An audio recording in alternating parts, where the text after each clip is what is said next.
Hey everybody, welcome to the Gospel of Two Wheels number 55. I am Morgan, this is Brian. Or, more importantly and most often we call him Foxy Bibs. Hey Mickey Payne, what's happening? And we are here to talk about the Death March. Well actually, let's talk a little bit about Foxy Bibs here. Brian, where are you from? Originally? Dunedin, New Zealand. Right on. And how did you, we won't go through the whole story of how you ended up in the United States, but you ended up in the United States, Yep. You ended up in Colorado, and then somehow you ended up in Montrose. How did that happen?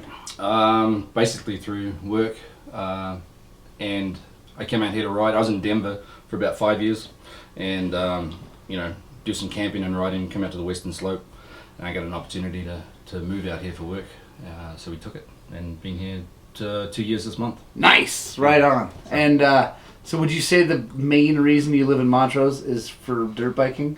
Yeah, that was a big part of the equation. Because, I mean, you had everything else in Denver. Right. But dirt biking sucks over there. Like money and stuff? Yeah, like money. Like there was money in Denver. Right. And like a house and food. Yeah. Restaurants. But over here, there's awesome. So anyway, Foxy Bibs moves here, and actually, you moved here 2 years ago this month, and one of the first things we ever did together was the Death March. Yeah, 2 years ago, the first thing I did out here was grab my KTM 500 and run up to Gunnison and do the Death March. So, yeah. And failed. Yeah, I barely knew the Bibs, and he didn't even have that nickname yet, actually. And he's like, yeah, I'm going to do that thing. And so we did the Death March. He bailed because he was on a KTM 500 and not nearly in the amazing athletic shape that he is now. And so it, that was a heck of a thing. And then we missed last year. I missed last year. I didn't do it because my hip and things were hurting really bad. But this year we put together what I would consider the ultimate Death March. We actually had more miles this year than even the last time we did what I call the full loop, because we got a little more single track in. So first of all, overall impressions of this year's Death March. I don't think it could have gone any better. I mean, the weather was perfect. Yeah. Because 2 years ago we got rained on, hail, lightning, freezing cold. So yeah, it was perfect this time. Yeah. Maybe a little dusty, but Yeah, it definitely was a fuzz on the dusty side. But a little bit. You just spread out. It's not that big a deal. There's enough of us. So if you guys don't know, if you haven't watched all the other videos that are on YouTube about it, 12 guys started. There's an advanced group of 5 with Sean Smith and JP Stormer and a few other people that they left early because they wanted to get an early start. And then the rest of us took off at 7. It was about 30 degrees-ish. It was cold. It was cold. It was cold in Gunnison, surprise, surprise.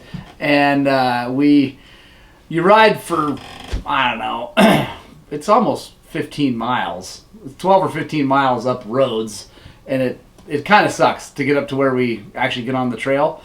But it's just part of the deal, right? I always make the comment, when people complain, although no one really complained this year. I did. You did actually, didn't you? Yeah. I always make the comment that this is not the Fuzzy Bunny Rainbow Unicorn March.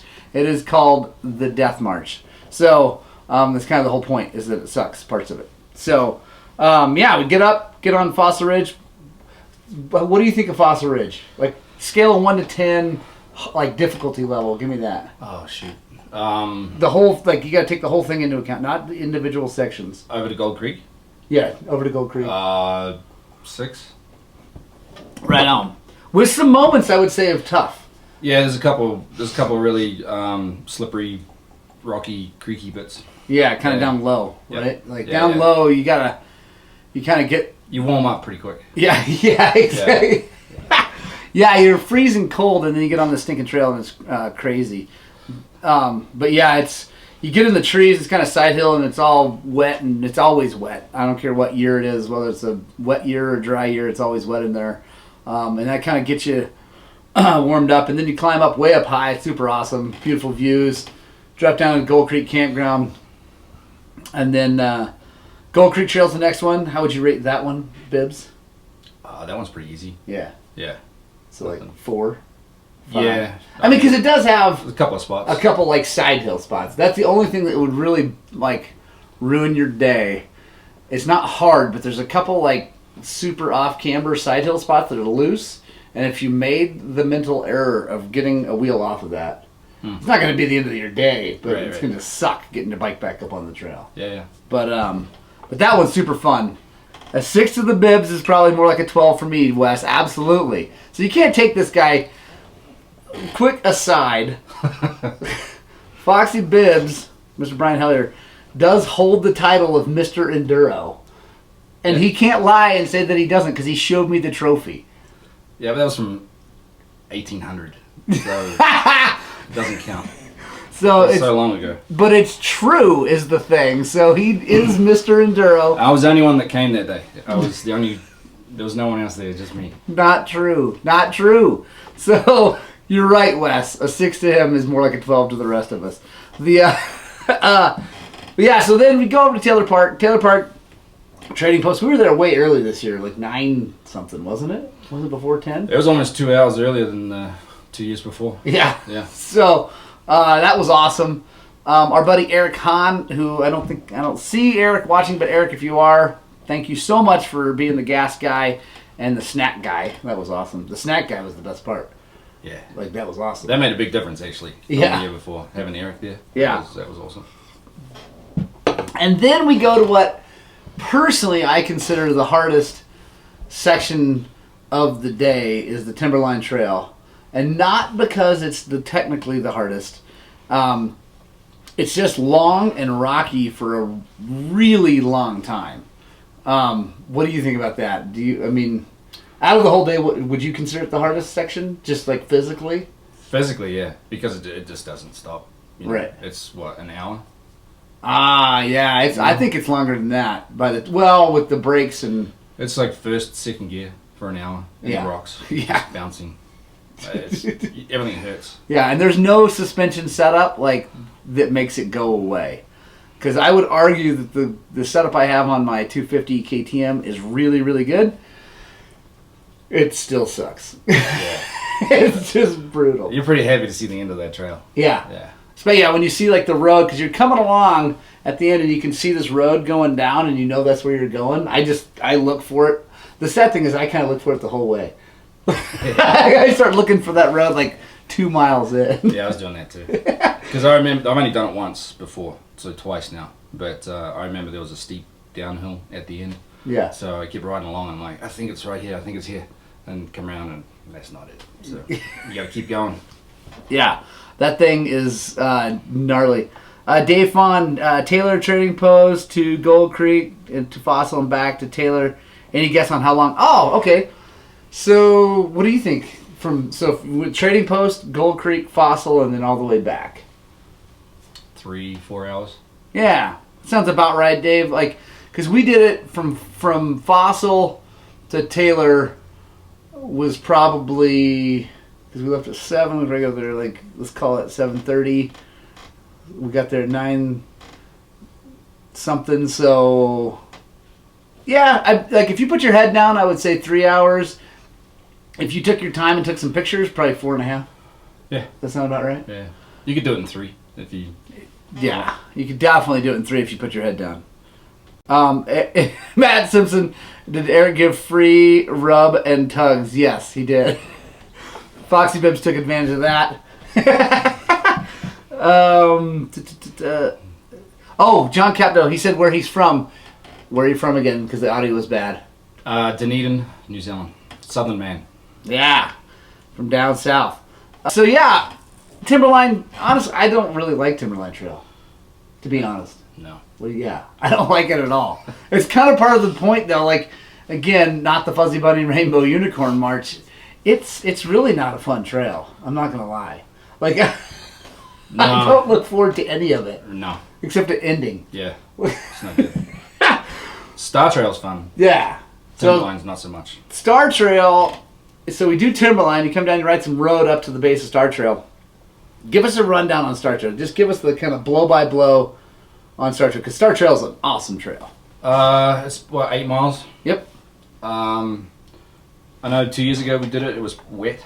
Yeah. I think in there. Yeah, There was yeah, a lot yeah. more water, so it was kind of slippery, a bit more technical. So again, it's not super technical. There's a few spots that are a little tricky, some tree roots and rocks, Yeah. you know. But it's fun because it's a little bit tougher. So Yeah. I like it. Yeah. What would you rate that? Difficulty 7. level. 7. Fair, yeah. 6.5. 6.5. I'm gonna give it a 7 because I'm not as good as Foxy Bibs. But honestly, the hardest part is that part. Like, if you watch our full video, you'll hear me go, this part sucks. And I come up and I pass Bibs, and then he passes me back with a better line. That part's the hardest part of the whole thing. Like, I think, because you got a good line through it, but it's confusing because it doesn't look. Because the rest of it, if you just get a good run at it, you're good. Yeah, it's just hard to ride, just like a little rock garden. Yeah, it's just a rock garden with no no clear line. Like, it's just a lot of things. And if you're trying to save your pipe, which I didn't manage. Actually, I caved my pipe in on that one. Yeah, so it's a pipe eating rock garden. Yeah, I did do that. So, There's another section there that's an uphill, and it's not that difficult, but it's the altitude that makes it. If you're not fit, it makes it hard. Yeah, So- because it's consistent. Yeah, It just is up. It's really steep up for a ways. right. And I'm not fit, so everything was hard. So This guy, professional athlete, he is totally fit. So yeah, Star, it's awesome, and it's funny because like when you start where we did down on the Rocky Brook Road or whatever it is, and go up to Italian Creek, that is technically uphill. Those, from the start to the finish is uphill, but there's a ton of downhill in there, like the one that I followed you down poorly into that tree. the switchbacks. Yeah, it's Yeah. crazy how steep that is downhill, even though the overall trail is going up. Yeah. I think Morgan learned not to follow me down Yeah. through there. Yeah, that was a bad decision. I chose poorly. Anyway. That's not in the video because it was kind of boring to watch. It's basically just like the two of us going really, really slow downhill into a squeeze with a giant log and another. Anyway, it was silly. Roger heard what's happening. So then Star up to Italian Creek Road to the Italian Connector. What do you think of the Italian Connector Trail? That next little piece that goes down to the other 2-track. You like it? Don't like it? Yeah, I mean, Not think about it much? when you're up there, it's more about the scenery, Yeah. so not so much the trail. Yeah. You're trying to look at some of the scenery up there, so it's pretty amazing. Yeah. So I like that trail because you actually can look at the scenery. yeah. That's kind of like that. I like that trail because it's easy. It's not hard at all. No. And they've rerouted a section. Honestly, I like the reroute. Yep. Justin Monroe is going to chime in, I'm sure, and say he didn't like the reroute. I like the reroute because the original trail is just like this rut, like this deep. Anyway, I mean, I guess it makes it hard, but we're going down it anyway, so it's kind of nice. It stays up on the side hill, and you can see better. We look for moose. Didn't see any. No moose. No, no moose this time. No, I didn't see any animals. I didn't see any animals. Did you? I didn't. No, I didn't. I mean, I'm sure we scared them all away. But Yeah, I didn't.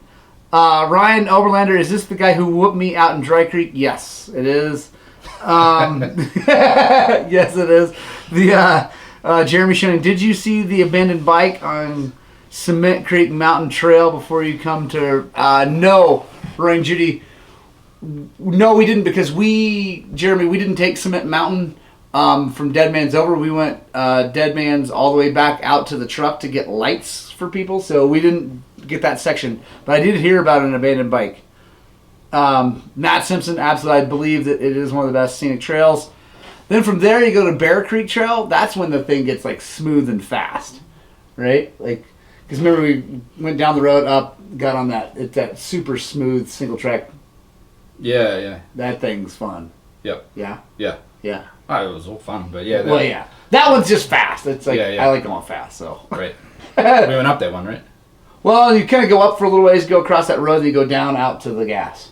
Yeah. Yeah. Yep. It's just smooth, kind of red dirt. It's not super hammered, like everything else. So that was 2 years ago. That was where we were getting hammered with the lightning and Yes. the hail. Yeah. Through there, it was all wet and muddy. Yeah. Real slippery.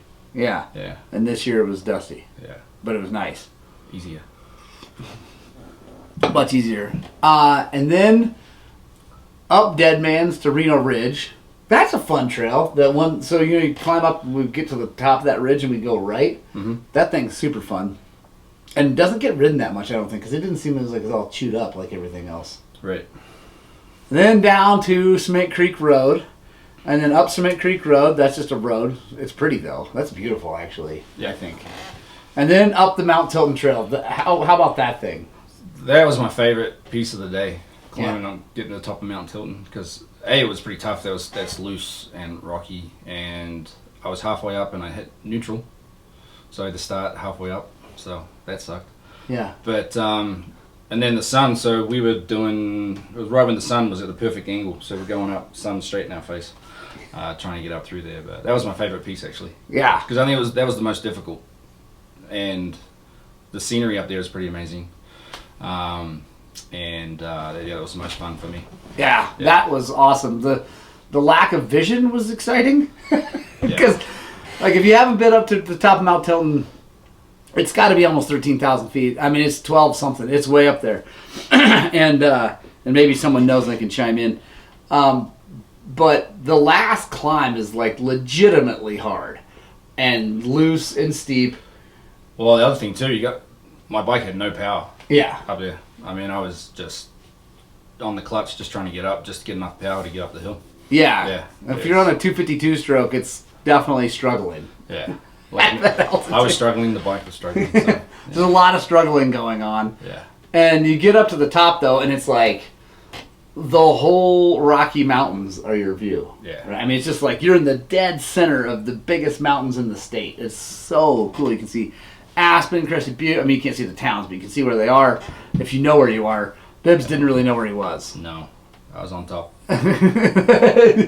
He's like, oh, okay. He's like, I get turned around. There we go. Dave Fawn says 12,599. Okay, so that's pretty close. It's real close to 13,000 feet. It's way up there. From there, you drop down, and actually one of my, might be one of my favorite, like, really short pieces of just smooth single track is from there over to Star Pass. Because you just feel like you're breaking the law.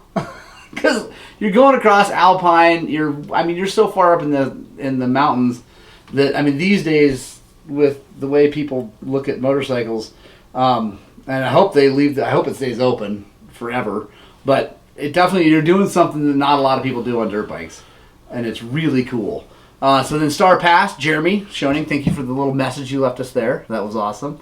Dave Fawn, that's awesome. Dave Fawn says he put some of his mom's ashes on Tilton. Best views, for sure. Bryce Davis, I fell over on Mount Tilton when I hit a rut and didn't see because I couldn't see my front wheel. Dude, it was seriously, you couldn't see anything. It was just sheer luck that I didn't fall down going up that thing because I couldn't see. You did? I didn't fall down. I stopped. No. Not on that one. I fell down everywhere else. Everywhere else. Yeah. No, Foxy's got some great stories of me falling down. Because it happened, it turned into a thing. I kept falling down a lot. But that's true. I actually managed to not fall down there by the grace of God. Star Pass, then you go get on Double Top, and that's honestly where the crash machine started, was Double Top, because I was so blown out tired. I mean, I felt like pretty good, but my hands and arms, I had nothing left. So any mistake was a big mistake. Even if it was a tiny mistake. And Double Top, honestly, most of Double Top is flowy, fast, fun, kind of just downhill across these ridges. It's really pretty. And then you get to, so I'm making Foxy Bibs tell this story as he came upon me. Oh, yeah. So I come around and there's two lines. There was a high line and a low line. So I take the high line and I look down and there's Morgan's bike lying on the ground 2 feet below me. And I'm like, where the hell's Morgan? And he's under a tree. And his wolf pack that he loves so much, he had a stick jammed through the top of his wolf pack. And he's underneath this tree in the grass, offside the trail, flapping around like a fish, trying to get out. He couldn't get on his hands or knees. And I was laughing so hard I couldn't even help. Dude, it was awesome. I felt sorry for him. He was he didn't. He was just floundering. He didn't feel sorry for me at all. He laughed so hard. It's like, I don't know. I wish I had my camera, but I didn't. So I know. I'm bummed out he didn't have a GoPro. And like so I've known Foxy Bibs now for a couple years, and I've ridden a lot of motorcycles with him, and I've hung out with him a fair amount, and I have never heard him laugh as loud as that moment of me floundering upside down. It was awesome. I'm bummed I didn't get to see it from the outside. it was good. For sure. It was awesome. So I righted the motorcycle, got out of there, and then comes, honestly, I would say the scariest part of the whole thing. Was that after that? Is after that. Oh, really? Yeah, because it's down near the bottom of the thing. Yeah, that's right. So Yep. if you guys, I'm sure most of you guys obviously follow us here on Facebook. You've seen the pictures. Tell us about the off-camber moment on Double Top. Well, I didn't know that existed because I've never been through there before. Right, yeah. So I come around the corner and went, what the hell is this? And I'm off the bike. I kind of felt like I needed to get off and help an 80-year-old lady across the street the way Morgan was like trying to get his bike across. I know. My hip is not awesome. Yeah. So especially getting off the motorcycle, it really sucks. I almost helped you through there. I know. I'm glad you didn't. Well, I'd have felt even worse. Yeah, so I don't know. You just got to be careful going through there, I guess. So. It's just this crazy thing. Like if you go look at all the pictures, there's a bunch of pictures up on our page. It's super off camber and it's all rock. Like Jimmy Lewis actually made the comment, kick that thing back into life, and it's like you can't like go kick that trail back into life. It's just rock, and the consequences are really high. Yeah. Off to the left, like you don't want to go there. I would like to go back and ride that trail when I haven't been riding all day. Just so I have some energy to ride through there. So yeah, I mean, nice. Yeah, if you were less than 170 miles in, yeah, it would probably not be that bad. Yeah, I think I could ride it just fine if I wasn't 12 hours in. Yeah, so I think the problem is the entrance is a bit of a thing. Yeah, and then you got to get high. You definitely don't want to fall off. No. That would be bad. That would be a horrible situation. And so you get over that thing. Go down, hit Walrod Gulch Trail, which is just no big deal, super easy, fun. We got to the bottom of Walrod. That's when it got dark for us. Yeah. Right? Like dark. Yeah. Yeah, and then we're going up the road, and then I made the mistake. I didn't even think about it until a little bit later. I was going up the road, and I hear this clicking in the front of my bike, and I stopped. And I was out front, and I didn't even think about the fact that as soon as I stopped, there's no way the guys behind me could see me because I didn't have a light. I didn't have a light burning. Right. And so, fortunately, they didn't hit me because I was trying to figure out what was going on with my motorcycle. It turns out it's actually just a tire hitting a fork guard was all it was, which was cool. Yeah. Brady Metter, do you do the Death March on the same weekend every year? Yes. No. Well, because it was 2 years ago, it was August. Yeah, but I'm moving it back to September. Oh, okay. So 2 years ago it was August because I had a bunch of whiners saying that it was too cold in the morning in September and the days were too short. It was cold in August in the morning. I know, so that's what I'm saying. Oh. It didn't seem to matter. Days are longer. Days are longer, but it's the Death March, and I try to make it right around my birthday because September 14th is my birthday. Wee! So I try to have it all. It's always kind of my reward for my birthday. It's like my birthday present to myself to get to go ride all day. So yeah, Tori Anderson, this story made me smile. Working on my fitness so I can go next year. Yes, I like it. Yeah, you want to be fit. It helps. Yeah. Yeah, I need to be fit. If you can ride all day, it makes a big difference. That's for sure. Yeah, but you're way more fit than you were 2 years ago. Yeah, big difference, yeah, for sure. Because you've been riding, because you live on the western slope and not the eastern slope. Yeah, exactly. Right, and you have a guy that's like, dude, you should go ride your dirt bike. There you go. All the time. Because all I do is ride dirt bikes. So yes, Brady, plan for it, middle of September. And yeah, Jeremy, by the way, Jeremy Schoening put the hurt on all of us and got the whole thing done before it got dark. Because he just went by himself and hammered down. And Jeremy, great job. That's impressive. So from Walrod up over out Dead Man's back out to gas. You don't have to, actually. You could get, if you had gas the other time, you could make it all the way home. But we did. Then we go up Roaring Judy, or Rosebud to Roaring Judy. And that's when Justin Monroe's bike decided to spring a leak in the radiator hose. Well, we think it was there. It may have happened much earlier. I don't know. Right. But there was no water left in that bike at all. Didn't smell good. Yeah. We, like, for instance, like, we ordered a piston for him already. So we're going to be fixing that bike. It ran all the way out, though. That was awesome. Yeah. Like, that was, I mean, that's impressive. Brady, yes. I'm also fitting tacos into my mouth, too. That's our fitness plan. So we had to fix that in the middle of the night. That was fun. And then the final thing, like the final hard moment of the whole deal, is this off-camber rocky thing that actually it went better than I was planning. Like, leading up to it, I crashed like 3 times because I couldn't hold the bike up. But the actual hard section went good. I think if it was wet, or there was any moisture in there, it'd be pretty difficult. But when it's dry, it was not too bad. I've ridden that in the wet. Yeah. And it was horrible. Like, yeah, you would. It would be tough to get up if it was wet. Yeah, sure. It's this crazy like white rock. It's all anyway. It's exploded, blown out. It sucks. Dave Fond, how is going up Dead Man's in the Dark? It's no big deal. We all had pretty good lights. Actually, Bryce chimed in. He had the stock headlight on still. He didn't have his helmet light because it was back at the trailer. So going up Dead Man's is not a big deal at all. Did you think the switchbacks? So I was. Well, you were helping Bryce, kind of. Yeah, because I had the bright light, so I was following Bryce, and I ate all of his dust up through there. Man. Yeah, I guess that would have sucked. It was awesome out front. So yeah, no, it's nothing. Yeah, it's no big deal, and honestly, Dave, it's probably because it's a downhill only motorized trail in the light. There's actually a secret rule in the Forest Service that after dark, all rules are off. Yeah. I mean, I think. The secret Spradling rule? Don't talk to my wife about it. But Justin Monroe says, thanks for the water. Was anyone riding a thumper? No one in our group. Jeremy obviously was on his 500. Sean Smith chime in. I don't know how many of you guys were on thumpers in that group. Yeah, there was, what's his name? Eric? On the Husky?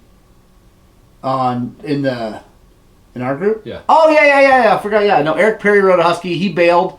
He and Rob Parsons bailed at the bottom of Wall Rod only because Rob's light wasn't working. Right. It was on all day, like with no problems. It was on all day, and then as the sun started going down, it started flickering, and then it completely stopped. I felt really bad for him about that. Yeah. The timing couldn't have been worse. Yeah, because I think he had the most energy of everyone still. Yeah, he said that he didn't, but Rob's in really good shape. 2 4-strokes with you, Sean, right on. So, yeah, up Dead Man's, and then up Roaring Judy Rosebud, and the rest of it's easy. Just roads all the way home. We got back about 10:30, wasn't it? 10:35. 10:35. Yep. Says Precision, Dr. Precision. I just remember it. I don't remember anything else, but I remember 10:35. So, for all the people out there, Bibs, who are thinking about maybe doing something like this, was it worth it? Yeah, for sure. I mean, it's the most riding I've done in a day. I think I put 13 hours on my hour meter on my bike. Oh, okay. So between stops and all that sort of stuff, my clock went up 13 hours. So I think the 2 years before that, I think I put 20 hours total for the whole year riding, and I did 13 in one day. So yeah, yeah, for sure. Because you get up in the mountains, and it's a good time. You have fun.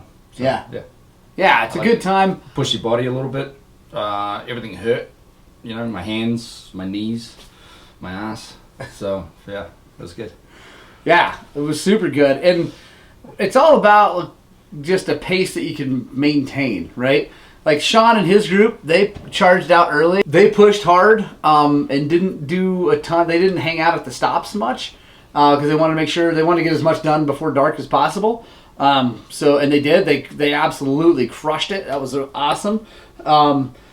Honestly, our group was I would say, way more relaxed. We hung out a lot Yeah. at the stops. No, we just cruised. Well, yeah, we just cruised, and then when we got to Eric, Yeah. I mean, we made sandwiches, and Right. we were not in a hurry when we got to Eric with the food. I mean, I wasn't in a hurry all day, so. Right, yeah. Oh, yeah, no. And I didn't know how I would go like that distance and been able to physically do it. So I, just tried to pace myself all day. I didn't push myself any. I didn't even do one wheelie all day, So. Come on. I know. That's how much I was conserving energy. I feel like that was a wasted opportunity. Nah, it was part of the plan. No wheelies. By the way, this guy can wheelie forever. It was awesome. Super, super, super great time. We had a blast. We got to go. It's a little after 8. Thank you guys so much for watching. Punk Rock Club, thanks for watching all the way to the end. I appreciate it. Guys, thank you so much for paying attention to all this silly stuff. Follow Brian Hellier on Facebook. Brian Hellier, Hellyer. I'm never on there. Yeah, I know, but just follow him anyway. We'll make him super duper famous. Yeah, I mean, if there's requests, I'll do something. How about that? Yeah, there we go. I like it. Yes, yes, yes. Guys, thank you so much for watching. I appreciate it. Share this. Please, please, please give us a thumbs up. Give us the rock and roll sign if you're still here watching to the end. Leave me comments on what you guys want us to talk about. Next week, the week after, we're going to keep going. Hopefully do years and years of this. Also, comment if you want Foxy Bibs back on the show. No, Yeah. No. Yeah, comment if you want Foxy Bibs back on the show, because I think we all know that we do. No one does. Yeah, everybody does. Guys, thanks so much. Whatever you do, make sure you find time to ride your dirt bikes!